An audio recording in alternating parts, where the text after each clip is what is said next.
So many people think that this is such a cheap hobby, and I'm here to tell you it is not. Just say you will,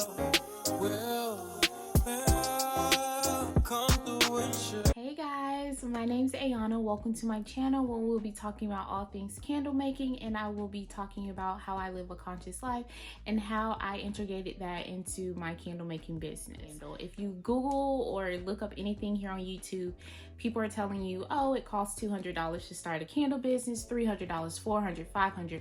And of course, if you're someone like me who's like super impulsive and you knew that candle making was something that you wanted to do, you look at it and you're like, $200, oh, I can do that tomorrow, you know what I mean? And as I've been in the candle business for 7 months now, I just want to come to you and tell you how untrue that is. I think I spent a lot of time researching and a lot of time, and I still don't know everything. There's so much that I still have to learn, but I spent so much time figuring out the breakdown cost of every little thing and what it truly takes just to start the business, not actually even gaining profit yet. So I wanted to share that with you guys just so you can have insight, a realistic insight of what it takes to start a candle business. So the first thing, and I'm not going to go in any particular order. If you do see me looking down, it's because I'm just looking at my notes here on my computer, but it's not going to go in any particular order because some of these things you can kind of tweak to your standards, or you can kind of get away with not doing some things. But this is just going to be from my point of view and everything that I would have done as a candle maker, like starting out from the beginning, instead of just watching other videos and what other people do, because not one shoe fits all, and your journey is going to be completely different from other people's journey. So with that being said, let's just get started. When you first realize that candle making is something that you want to do, what you want to do is just start researching. So that means use Google, use Facebook, use Instagram. When I say Facebook, definitely go on Facebook and find all the candle groups that you can, join them, and as you get deeper into your candle making journey, you'll start to dial back on some of those, but the main ones that I'm in, I'm going to link them here up on the screen. These are the ones that I really, I watch, I learn, and I'm in. And if you don't know anything about candles, time to start looking at other people who do make candles.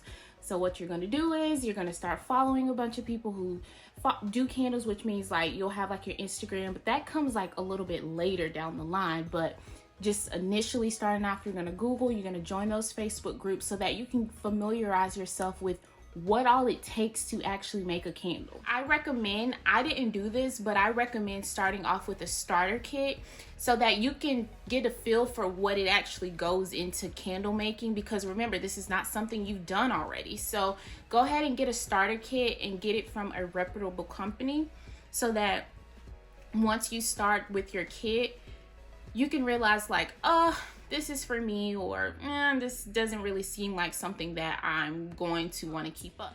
There is absolutely nothing cheap about making candles, and it's not easy. It looks easy, but it's not easy at all. So you want to do your research, and that just goes like far and wide. There's just not any little thing. Like even today, after already launching, I'm in the middle of rebranding. And so what that means for me is, okay, so I've been in the game for 7 months. I've learned X, Y, and Z.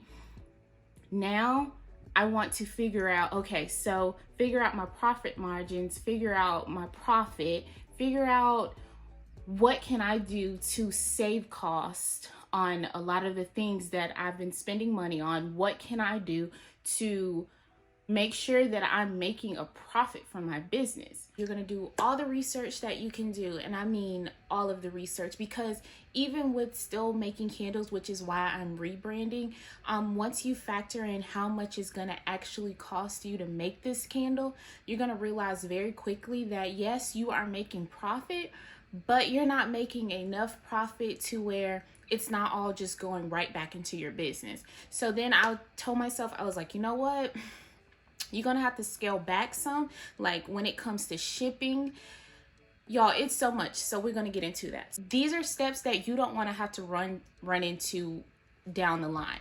Go ahead and get all of your legal affairs in order up front, because you don't want to have to turn back around and now you're so far deep in the game, but technically your business is not even really a business because you didn't go ahead and set your affairs in order.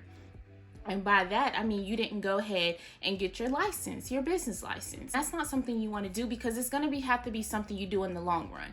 You have to realize you're making candles here. This is a fire hazard. Regardless of how you try to look at it, it's a fire hazard, and you want to separate your own personal assets from your business assets. So go ahead and get your business license. You want to get candle insurance.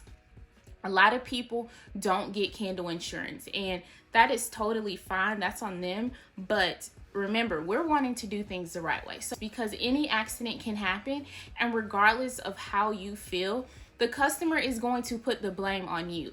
Again, you don't want personal assets be attacked because you didn't go ahead and put what you needed to put everything in order.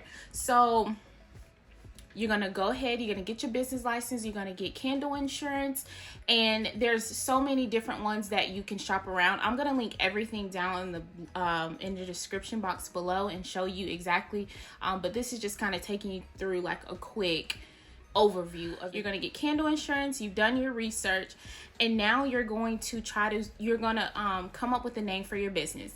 And after you come up with a name for your business, you're going to search the name availability.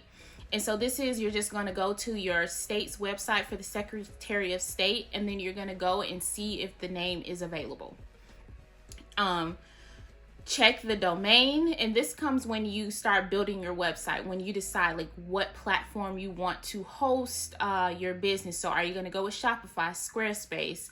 I mean, it's so many out there. Are you going to be selling on Etsy? Like, just wherever you decide to have your business, you're going to need a domain name, and you're going to want to purchase that, because you don't want anyone to come behind you and be able to snatch your name away from you because you didn't go and get your affairs in order. Okay, so get that domain name. You file for your LLC. And this is something that a lot of people don't do because they don't think about taxes and everything. You're going to file for your EIN number, and you're going to get a DUNS number. And this is so that when it's time to file your taxes, all those things are in order. And for your DUNS number, that is so that you can start building your business credit, because your business and who you are, remember, you're two separate people. Technically, you can go apply for this, and this is free. So make sure you go do that. And so now that you have all your affairs in order and you have done what it takes to get the legal side of things done, now it's time to start to order candle vessels. You're going to order wax. You're going to get wicks. And I recommend, I didn't do this, but don't go out here and buy every single thing that you see on the market. You're literally going to overwhelm yourself with so much information and so much product that you're going to end up not even using all that product. And it's fine. As for me, I went and bought like 100 different scents of fragrance oil because it's like I wanted to smell every single thing. I like went to all these companies, and I shouldn't have done that. When I first started off, I had like 8 or 9 scents, and I should have just started off with 3 or 4. I put two, like, okay, remember, we're starting this business because first it's just a hobby, but we're starting because we need something therapeutic.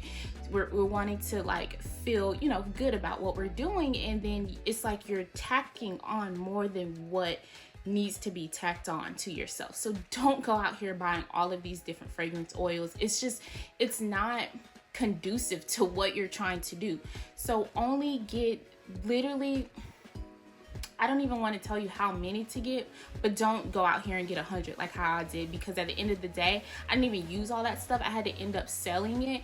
Granted, it's gonna sell because a lot of the wholesaler companies are out of things right now, so selling is not going to be your problem. The problem is you're going to put yourself more into debt when you hadn't even started your business, which means you hadn't made no profit yet. So remember, we're starting off at 0, and you're slowly in the negatives now because you're spending all this money on stuff that you just don't need right now. And so I think my next video is going to be the basics of what you need as far as like supplies, just so you guys, I'm a visual learner, so me just saying it, I know it's not going to help. So if I put it out here and show you everything that I have, I know it'll be a lot easier. So happy that people are getting into the candle world, and it's literally, people say it's oversaturated, but there's enough money for everybody. I don't even like to use that word, because at the end of the day, your power is that no one is you. You can only be you. So do what you can to stand out, and that is going to be literally your saving grace in all of this. 1 hour later. Hey besties, so my camera ended up dying, and so I just ended up going to the gym. Next week's video, and then we're going to talk about getting your business plan together and finding out who your target market is, funding, budgeting, all that good stuff will go into that video. So we're just going to end the video right here. If you watched all the way to the end, I appreciate you. Thank you so much. Make sure you like, comment, and subscribe on this video, and I will see you next week. Bye.